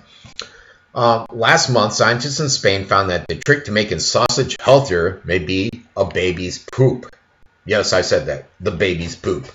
Bacteria from baby poop can help make delicious sausage, which could transform savory meats into healthy foods, much like probiotic yogurts. How about some baby poop there? In 2011, this one seemed more disgusting. Japanese scientists announced their success in turning human excrement into edible meat-like texture. Some people who actually ate the turd burger have said it tastes like beef, according to the International Business Times. What's this world into, folks? What, again, like I said at the beginning of the show when we were talking about the economy and the breakdown of society, where this is a breakdown of society. Why are we eating poop from babies, excrement from humans? Does it have, I don't know, is it the same reason that we're moving so much more towards GMO? Is it because people fear a food shortage and you need to get food to last longer, you need to produce more of it because the greater population, and then you get a lot of the people coming in saying that they need to depopulate, that there's way too many humans on the earth and they're consuming too much in terms of electric, water, resources, food. I don't know. Are we moving down that road where we need Soylent Green? Where we need to eat stuff, where they need to take tissues and muscles and somehow maneuver it and change it and so that it's edible, so that humans will eat it? Are we doing that now? Many countries over in Europe are eating horses, and they're not telling people, dogs, cats, and they're using them as meat. They're tenderizing them. They're making them so that they're delectable, like this guy said about the excrement, and we're eating it. So I hope that's not the direction we're going. I hope this is just some freak that's trying to push out there eating a celebrity's body. I mean, what kind of idiot would sit there and say, "Oh yeah, who's the star here?" I don't even know stars because I don't watch TV. Harris, what's his name? Harrison Ford. Oh, I just had a Harrison Ford burger. Yeah, I ate part of his body. What kind of freak is going to go around and do that and say that? I'm pretty sure we can find some freaks. My daughter's doing this thing. All right. There's a new Air Force. This is over on Alabama and their frivolous spending for their personal trips. Now, James Carney, the spokesperson there at the office that handles the press conferences, states that they will, all these personal trips will be reimbursed by the Obamas. I'd like to see what kind of check and balances there. Do you just take the word? Because it seems like the press corps at the White House takes the word and nobody does any checking on it. On this one, they said that the tab to taxpayers for recent trips that Obama have taken to Africa and Honolulu have run $16 million. The Africa trip required 35.5 flight hours at a cost of $228,000 per flight hour, so just over $8 million. For Christmas, the Obamas went to Honolulu starting in December and ending in January. The documents obtained under Freedom of Information Act show the family accumulated 36.9 flight hours, so that cost them basically just over $7 million, and that's just for the airfare. That's not covering the hotel and all the other expenses. The total airfare bill for the taxpayers is just under $16 million. They had a trip to the Martha's Vineyard that cost the taxpayers just over $1 million. And it does say, hey, George Bush, Clinton's, everybody's done this. It's just that Obama, according to this article, Obama's doing it more than others. Do we as the taxpayers want to pay it? Are we living in an economy right now where it's okay to go out and spend all this money doing all this stuff? I don't know. I don't think we are. How much is this China trip going to cost us? For her to go there, she's not really talking human rights. I don't know what she's doing over there. I'm sure she's going to play it as a necessary trip for the government, but no reporters, there's black-on reporters, just a pool of reporters. They're not talking human rights with China, which I would think a First Lady would want to discuss. And she brought her mother. She brought her 2 children. I'd like to see if they're going to really reimburse this cost. And I tell you, it's a lot of money. It's not cheap. Do they have enough money personally to come in and cover it? I don't know. Those are the questions that keep me up at night. Aspartame's been rebranded, and they're going to start calling themselves Amino Sweet. Now watch out for Amino Sweet. Aspartame presence in the world food supply has been subject to protest. I've come on here many times complaining about it. It's one of the reasons why I stopped chewing gum. I discussed that on the show before. It's an artificial non-saccharide sweetener used in sugar as a sugar substitute in many foods and beverages. The European Union has codified it as E951. And you usually see it under NutraSweet and equal brands. Studies in laboratory rats during the 70s linked saccharin, aspartame, to developmental problems with the bladder cancer in laboratory rats. The FDA's own toxicologist, Dr. Adrian Gross, told Congress that without a shadow of a doubt, aspartame can cause brain tumors and brain cancer, and that it violated the Delaney Amendment, which forbids putting anything in food known to cause cancer. Yet you have many people out there that will watch this show and they will call me crazy because I'm saying aspartame will cause cancer and is no good for you. You got the doctor right here from the FDA telling you, hey, look, this stuff does cause cancer. It's no joke, folks. Aspartame's in a lot of stuff out there. According to the top doctors and researchers on tissue, aspartame causes headache, memory loss, seizures, vision loss, coma, and cancer. So go ahead, chew some more gum. Some sugar-free gum with the aspartame. Yeah, keep it up. Don't pay attention to me. What do I know? All right, next thing. This is Brazil. I thought this was funny. This is the one I was looking for earlier.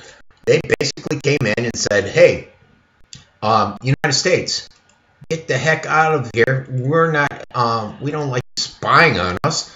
And they came out with a new bill that they passed on data collection.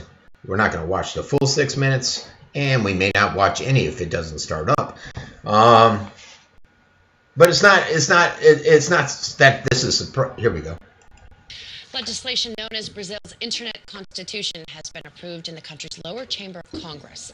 The law guarantees equal access to the Internet while protecting the privacy of its users and making headlines worldwide. That's what's happening right now. The bill will make Internet companies subject to Brazilian laws and courts in cases involving information on Brazilians, even if the data is stored outside its borders.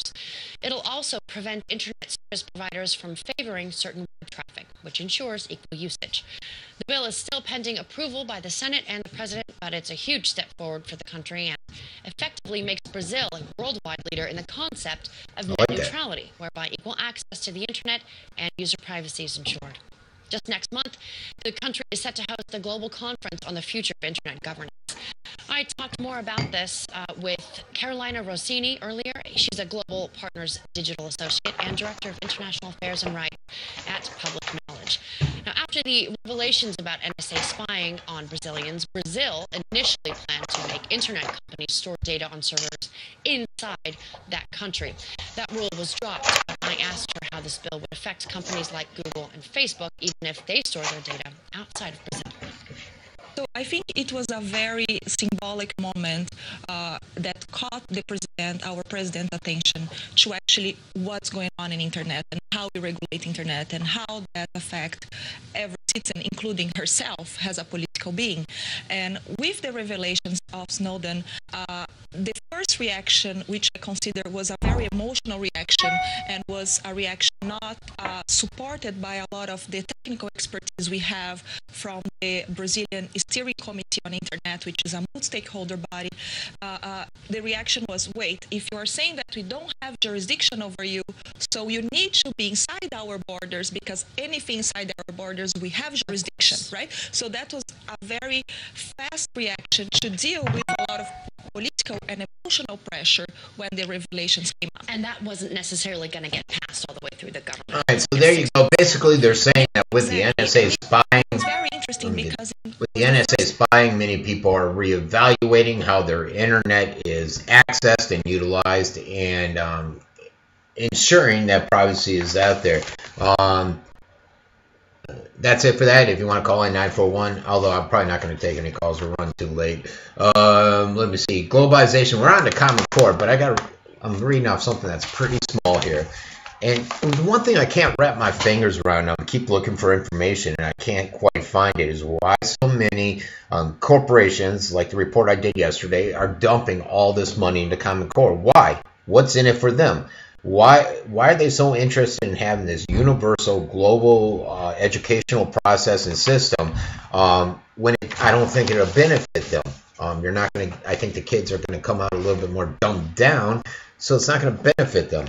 Like Bill Gates. Bill Gates put a ton of money in there, and I got this story here with Bill Gates, who's the father of Common Core. A lot of people will say he's strong enough about Common Core. But it's great enough for everybody else, my kids, your kids, everybody's kids, but not for his kids. His kids are going to a special school. It's called Lakeside School in Seattle. It's where your most elite, fancy pants private schools out there. Low teacher-student ratio. When you go and look at their board on their Common Core, it's barely even touched on. And they say that the Lakeside kids are more advanced, that they perform a lot better than many other students on their tests. So, apparently it's good enough for all of us, but it's not good enough for the Gates kids that wants the normal educational structure that the state is providing, the curriculum that the state's providing through that private school.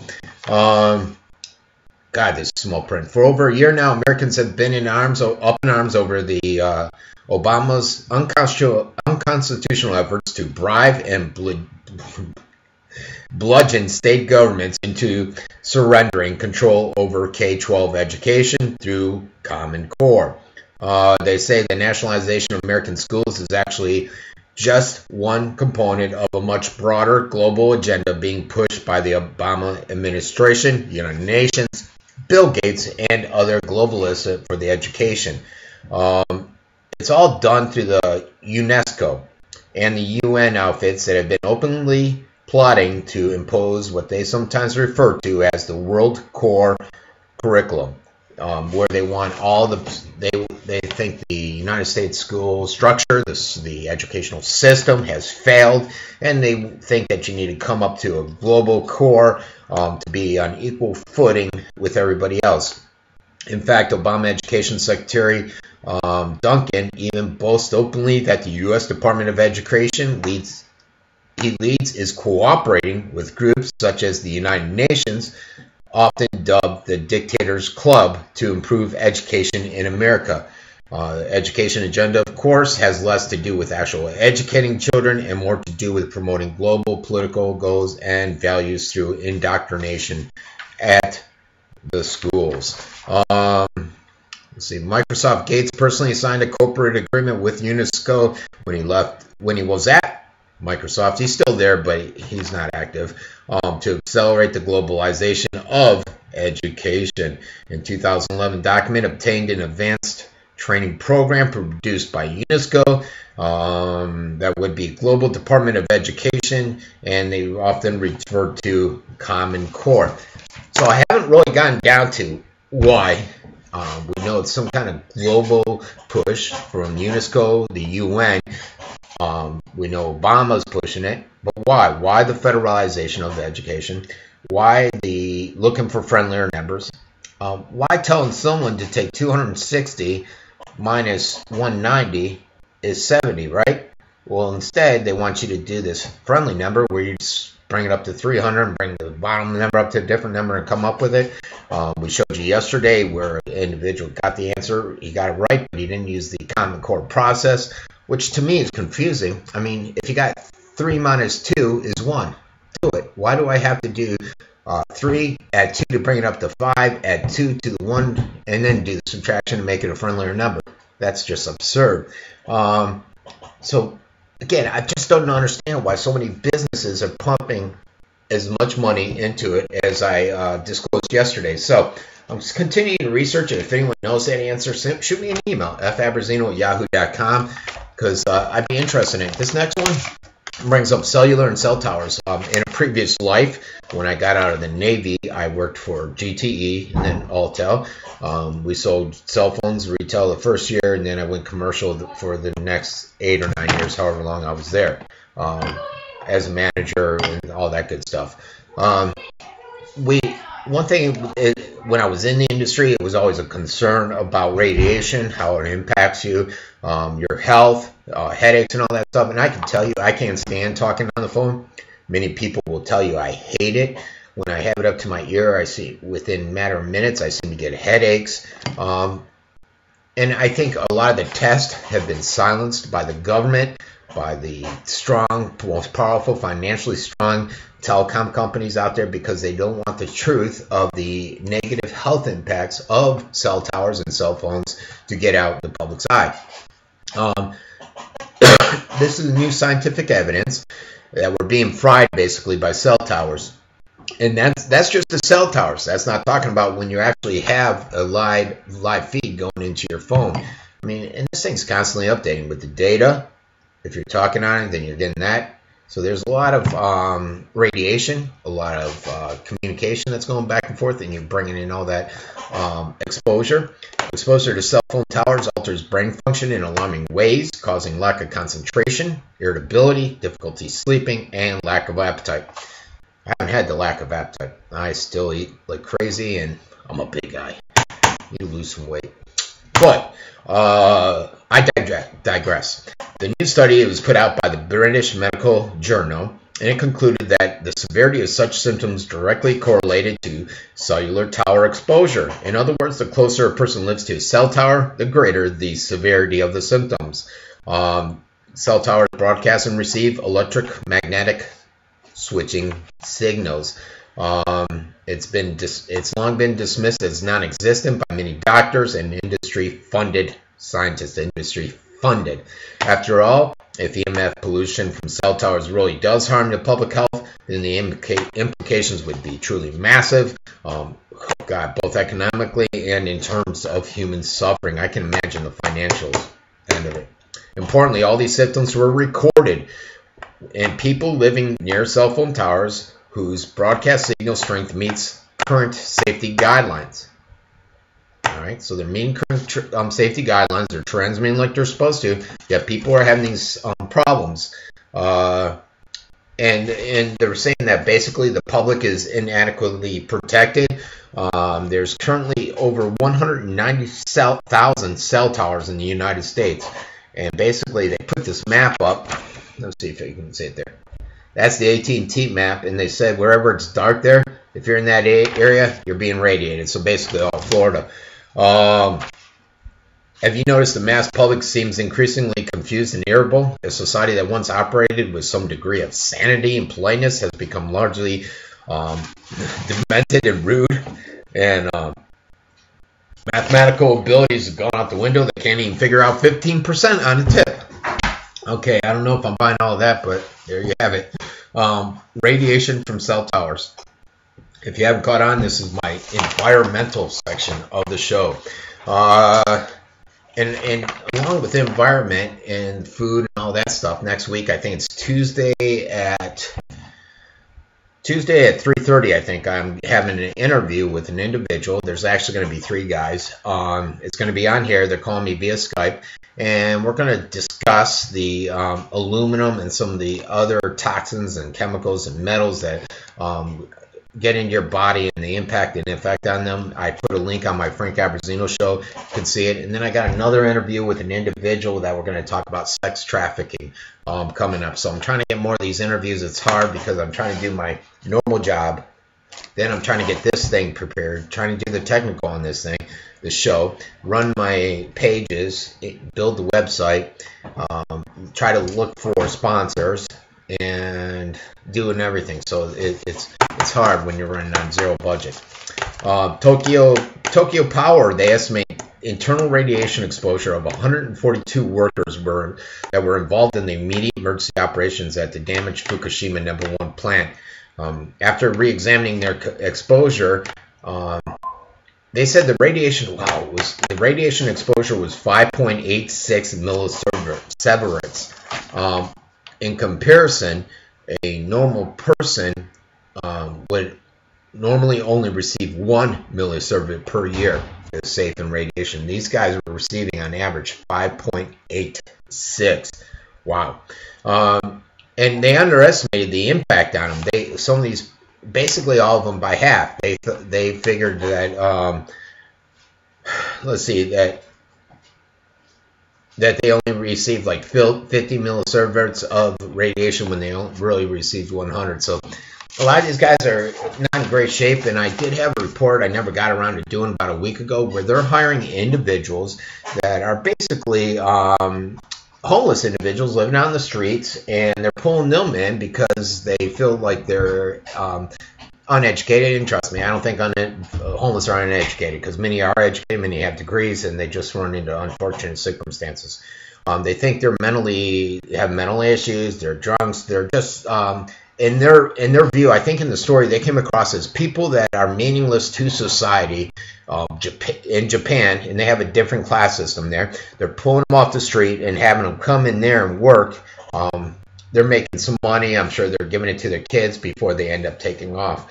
Over in San Francisco, and this is a place over in San Francisco where, if you watched my show a few months ago, I did a report on individuals that would go out to the beaches. They had radiation detectors, and on the sand it would read a lot higher than normal in regards to radiation exposure. By the time they got to the water, it increased fourfold. It was and they were questioning if it was due to Fukushima and the effects of the radiation. Now you have this new thing out here in San Francisco, and I mention that because it was at Mavericks, where there's a lot of surfing. I do a lot of surfing, Mavericks. The U.S. Navy plans on testing hundreds of homes for radiation in a remote San Francisco neighborhood after an object containing radium was found beneath the unoccupied residence in the area last fall. The survey of about 600 homes on Treasure Island, a man-made landmass in San Francisco Bay that once served as a naval base. They're saying, the people out there are saying it's relatively safe. There are no hazards to anybody there. They're wanting to test it, clean it up, and then there's a plan to build a community there. More growth. Let's build a community on the island that once had radiation. Not unlike here in Northport, they built a community, and everybody always brags that they're living out there. It's a nice, prestigious neighborhood, but it used to be on a dump site, which always makes me laugh. This is the net. We don't need to go there. Prison climate change, weather control. All right. Let me see. One more on radiation, and then we'll switch up from environment to another issue because I only have 15 minutes left to go. Japan is preparing to ship nuclear materials to the United States. They'd agreed to transfer a share of their highly enriched uranium and weapons-grade plutonium stockpiles to the U.S. as part of a global effort to secure nuclear materials. They're primarily doing this, the article doesn't say, but because China is complaining that Japan has what they call the basement nuclear bomb, the material to build it, and that's one of their biggest concerns since their rivals. And I did a story, I think, a couple weeks ago on that. U.S. and Japanese leaders arranged a deal to final disposition, and the U.S. as well. The U.S. will get this uranium, and the good thing about it is the quantity of plutonium is enough to produce 40 to 50 warheads. So we're taking that off the market where Japan has it. But, and they're doing this also with Belgium and Italy. The U.S. will benefit financially from the deal because they are in short supply of plutonium, which is primarily needed for their nuclear warheads, but also it's for space exploration, and it can produce enough power for a long mission to distant planets within the solar system. And I'm sure, from my understanding from my last report when we talked about the basement nuclear bomb, Japan is definitely going to keep enough so that they feel secure and so that they can keep China guessing or thinking that they could easily produce a bomb if China comes after them. I'm sure that's in the back of their heads. I don't know why that's there. Okay, this next one we're going to cover is militarization of the police force. It says there's a London-based economics magazine which declared in most recent issue that America's police have become too militarized, and they mentioned the Sally Prince, a family in Iowa They were basically just sleeping in their room. It was an elderly guy, lady, and her adult son. They came storming in, full gear, helmets, guns, and everything, throwing the guy on the ground. And they did all this stuff for $1,000 worth of clothes. It was in the middle of the night. They said they were looking for someone with stolen credit cards. Unfortunately, it wasn't him. They got an information from somebody stating that it was this guy. It wasn't. So they're totally innocent. Now they're bringing suit against them. They didn't mention that they were the police. They were basically strong-arming the family and abusing their power. And it doesn't just end there. They got a story about Hank McKee sleeping in his trailer house near Dallas, Texas on a Thursday morning when SWAT entered without knocking, and the same situation on the other door. They didn't knock, they just busted in looking for drugs. Or they could have opened the botched no-knock raid in Ross County, or they could have mentioned that a few days earlier, where SWAT team members preparing to enter a home with a no-knock. They accidentally dropped a weapon, it discharged and shot and killed, instantly killing a visitor that was sitting in the chair in the house. Again, same situation. Guy was innocent, nothing was in there. In fact, there have been so many SWAT team raids, and estimated to be about 30,000 in 1980, and now they're exceeding about 50,000 a year. So 50,000 a year is leading many people to believe that the police force is militarizing. You look at the free vehicles the Army was given that I did a story on yesterday. You look at a lot of their actions. Well, a lot of times you see police on these SWAT teams walking down the street, and you wonder, am I in Iraq or Fallujah? I don't know if you can see that picture. You know, so you get that image, people coming down the street, and it terrifies many. It's happening on a regular basis, like you said, 50,000, and many people are concerned. Here's another one. We're over in police concerns, and one of the biggest things I hate is abuse of their power. We're going to go to this next story. This is a video, and this is where many people are concerned that police are more likely to kill you than a terrorist. And why? Why are we a society that's more worried about that? All right. Well, according to the most recent available FBI statistics, crime in the U.S. has been trending steadily downward for years, falling 19% between 1987 and 2011.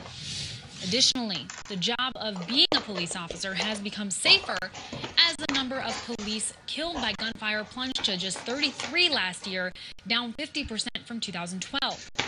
But even though crime has gone down, a Justice Policy Institute report shows that state and local spending on police has soared over the last 20 years, from $40 billion in 1982 to more than $100 billion in 2012.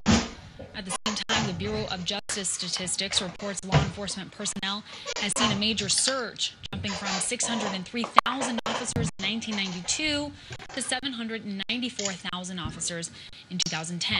So why is policing in America ramping up even as the crime rate is falling? Let's bring in RT's Ramon Galindo for more. Hi, Ramon. Okay, first of all, I'm going to ask a glaring question here. A lot of people will look at these numbers and say the crime rate is going down because there are more officers policing the streets. So how do we know that more police hasn't led to less crime? Are there other factors playing into this? Well, Amira, there were signs that crime was on the decline even before we saw this huge surge in police spending. And when you look at police chiefs around the country, a lot of times they trump up their efforts as far as how it's contributing to the reduction of crime in order to get more funding. So obviously there's an incentive for them to say that their work is helping to prevent crime. But as far as sociologists and researchers that look into the reduction of crime, something that they can, a couple of the factors that they can agree on is the fact that the U.S. population is getting older, and older people tend to commit less crimes. And another thing that people are starting to agree on a little bit more is that the rise of immigrants in large cities such as here in Los Angeles or New York has contributed greatly to the reduction of crime. These immigrant families bring traits that depress crime, such as being out on the streets more often and having younger families. Well, one of the things an article points out, an article that was published in Who Want Why, is that crime is going down, yet at this point somehow Americans are more likely to be killed by police than by terrorists, which is kind of incredible to think about. Looking at these numbers we found provides a little perspective on that. In 2011, 17 people killed by terrorism, with 393 killed by police, and then in 2012, 10 were killed by terrorism, with 410 people killed by police. So, Ramon, how do we account for those high numbers? No, yeah, it's truly incredible. According to the State Department in 2012, a total of 11,000 people worldwide were killed in terrorist attacks, but only 10 of those were U.S. citizens. And those FBI numbers about police shootings, that's just the felons. That doesn't include other people who were not felons, who were shot and killed by police. So when we look at the increased police militarization in the U.S., I mean, this all started with the war on drugs and the increase of SWAT use for regular police use. And in post 9/11 America, we've seen the federal government contribute military-style equipment to local police departments. And the more and more that these small police departments have access to these military-type weapons, it's more likely that they're going to use them out in public.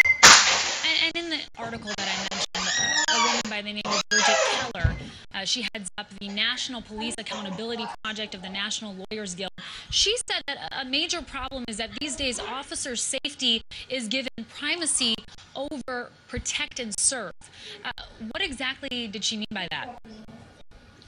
Sure. Well, many times police officers justify them shooting other people by saying that they felt that their life was in danger. But as you mentioned earlier, I mean, last year there were 33 deaths in the line of duty, police officers who were shot and killed. That's the lowest number since the 19th century. So for anti-police brutality activists, they feel that police have a license to shoot somebody, and then later they can just say that they felt threatened. So in a way, these police officers are going into the public kind of feeling that the public is a threat to them. And then there's the thing of accountability, where police officers in most cases are not disciplined for using what some people determine excessive force out in the public. And Keller also talks about the perception of this kind of policing and how that also may be a factor in why it's happening, why it's perhaps acceptable. Can you shed some light on how that really plays a role? Sure. Well, even though crime has been reducing in America over the last couple of decades, the perception that many see in the public is what they see on the local TV, which is dominated by crime stories. So this makes it a little bit easier for police departments to give that excuse that they felt threatened because there is all this danger in the public. And many times local media outlets who work hand in hand with the police department on a regular basis don't push back on that. All right, I think we're enough. And you can see there, they look pretty militarized there, folks, which, why is it? And this was an excellent one, and that's why I kept it on so long. They touched on the police militarization. They touched on having these vehicles that are not necessarily needed on the public and domestically, about a lot of their actions, that they're always stating that they're feeling for danger, hence the action they took. So they covered a lot of stuff, an excellent interview there, and they touched on a lot of the concerns that many citizens have. This is not isolated to just some idiot like myself on here preaching about it, but it's a major concern that many citizens have about how our police force is becoming more militarized. One thing that they also touched on is they're not punished. We have a similar issue here where we had 2 Northport police officers that were being accused of rape and some other stuff. They basically were protecting the officers, not releasing any of the information. It finally was released when they decided to push the charges through, which took about a month. So they get special treatment. And in a lot of cases, you wonder, one of these same officers was involved in another incident about 6 years ago, which would have led to a firing in any company, yet she was just reprimanded and kept her job as a police, meaning, touching on what this individual said, that they're doing things, they're committing certain actions, but they're not taking action. The department's not taking action, disciplining properly. All right, so that's today's show. As usual, I did not get through everything. but I always try. I always give the old college try. If you're interested in sponsoring the program, fabbruzzino@yahoo.com. Go ahead and shop at my shop at thefrancescoabbruzzino.com, which is this name right here with a .com. Everything you buy from there goes towards supporting the operation of the show. I'm putting basically everything in marketing and into buying products so that we can technological products so that we can get a better show out to you. And that's basically it. So everybody have a great day, and I will see you at 3 o'clock live tomorrow.